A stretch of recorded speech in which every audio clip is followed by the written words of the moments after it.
1:10 to 12. Concerning this salvation, prophets searched and inquired, that is, the prophets who prophesied concerning the grace coming to you, seeking as to whom or what season the Spirit of Christ in them was pointing as he bore witness beforehand of the sufferings into Christ and the glories after these sufferings. It was revealed to them that it was not themselves but you they were serving with those sufferings into Christ, sufferings which now have been proclaimed to you through those who preach the good news to you by the Holy Spirit sent from heaven, into which sufferings angels lust to peer. So first of all, note the frame of this section. We start out with prophets searching and inquiring regarding this salvation, and we conclude with angels desiring to peer into these things. Okay, so this is being presented as kind of what all of God's servants are trying to understand and grasp. This is what everyone is seeking. Now, what is it that these prophets are searching and inquiring for? What are they trying to find? Could it be that dispensation of the Spirit?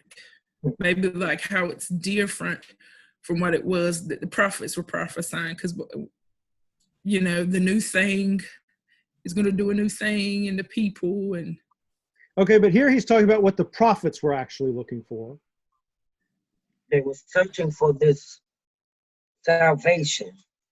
Okay, look at verse 11 though. That's what I'm trying to find. They were looking to see when the season of suffering was going to be. The season of the Spirit of Christ in them was pointing. Mm-hmm. So whose suffering were they looking for? Christ. Theirs. Exactly. That's why their searching is so intense. Why they're suffering so much. Yeah, because they're suffering and they don't have Christ's witness to fall back on as, oh, well, that's what's going on. Because the Spirit of Christ in them is bearing witness before he had actually gone through it. And what they're asking is, when's the glory gonna come? Yes. You've given me these promises, but all I get is more suffering. How long? When are you going to put an end to it? And what is revealed to them? That it wasn't for themselves, but for you. Yeah. You're not going through this for yourself. You're doing it for the benefit it's going to reap for those who come after you. Now, what prophets are we talking about? How does he characterize them here in verse 10? Who are these prophets? Which ones are we talking about? He says, though concerning the grace that's coming to you. Yeah, what is it that enabled them to prophesy concerning the grace coming to you? The sufferings they were going through? Yes, exactly. The sufferings they were going through. They're going through these sufferings and they say, I know glory's coming. When's it going to come? And the revelation they get, which is presented as the key revelation that all of God's servants are seeking, is not about you. It's about those who are going to come after you. And once they grasp that, then they're able to prophesy of the grace that was going to come to the generations after them because they were, in essence, paying for it. Right? They were the ones opening the door through their sufferings. This is actually done chiastically. So you have prophets searching and inquiring, the ones who prophesied concerning the grace coming to you. They inquired about the sufferings into Christ and the glories to follow. So these sufferings were again transforming them into the image of Christ before Christ had set the image to be transformed into. And then they get this revelation. It was not for their benefit, but yours, that they were serving with these sufferings into Christ, sufferings which now have been proclaimed to you by anointed evangelists, into which sufferings angels desire to look. So again, the outer frame, you've got the prophets and the angels all looking, trying to figure out, and what's the key revelation that everybody's seeking? It's not for you. You're not going through this for what it gets you. You're doing this out of love for others. Right? Why do you go to seminary? It's not just so you can get a nice little piece of paper to hang on your wall. As nice as that is, there are easier ways to get little pieces of paper. You do it so that when the people God has entrusted to your care come to you, you're able to help minister to them. Right? You go through seminary and you get as much out of it as you can, not for yourself, but for those you're going to be able to minister to with what you gain in seminary.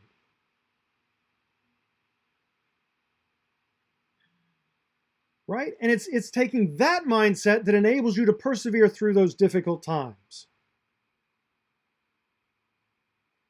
If you're just doing something because of what it gets you, when it gets too difficult, you can give up. But if you're doing something because you know it's going to benefit those you love, it makes it a lot easier to persevere through. Right? And so getting that revelation is the key to being able to overcome and persevere through what you've been called to do and go through. It's not about you. It's about those you're going to be able to bless and benefit as a result of what you're going through.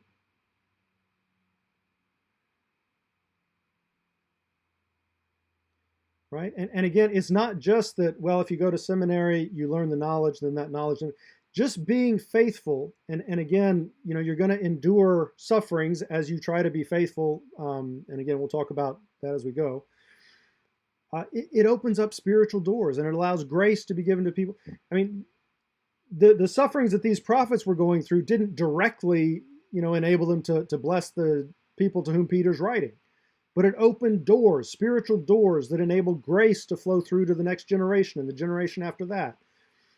Again, our faithfulness has ramifications beyond what we can imagine,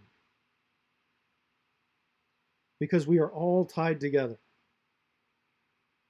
And consequently, when we're unfaithful, that also has ramifications that affect everybody else. And again, keeping that in mind, why choose to be faithful? Well, not because of what it does for me necessarily, but because of what it does for everybody else. All right. Now, there's also a threefold reference to all three references here. It's a little more hidden in this one, but you have the prophets, and what phase of the paradigm are they? Do they represent? Where are they? Egypt, wilderness, or promised land? Is that wilderness? Yeah, they're in the wilderness, right? They're experiencing these trials and can't see where God is, and they're saying, how long? When's this going to end? So they represent those in the wilderness, in their dark night of the soul. Then you have those who are having the good news proclaimed to them. What do they represent? Promised land. Well, they're not in their promised land. They're someone else's promised land, which means they are in Egypt. Right? They're hearing the gospel for the first time. They're having it proclaimed to them. And then you have those who are preaching the good news to them. Well, that would be those who are entering into their promised land. So you have a reference to wilderness, Egypt, and promised land. Now, those who preach the good news, how do they do it? By the Holy Spirit. By the Holy Spirit. And where is the Holy Spirit coming from? From heaven.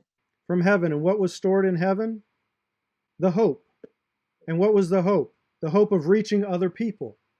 Right? So as you enter into your promised land, the Spirit comes down from heaven and starts testifying to Christ in you and enables you to reach other people who are your hope.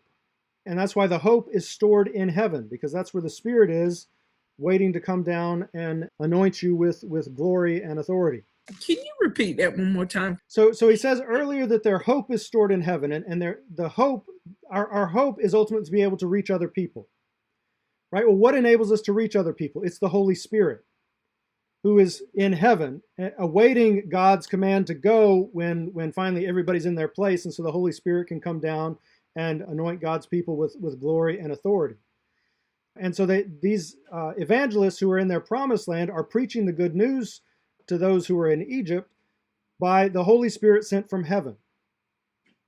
So the Holy Spirit is what enables us to reach others, which, they are our hope. That's our hope, being able to reach others. And that's why our hope is stored in heaven, because that's where the Spirit is that's going to come down and enable us to fulfill what God has called us to do.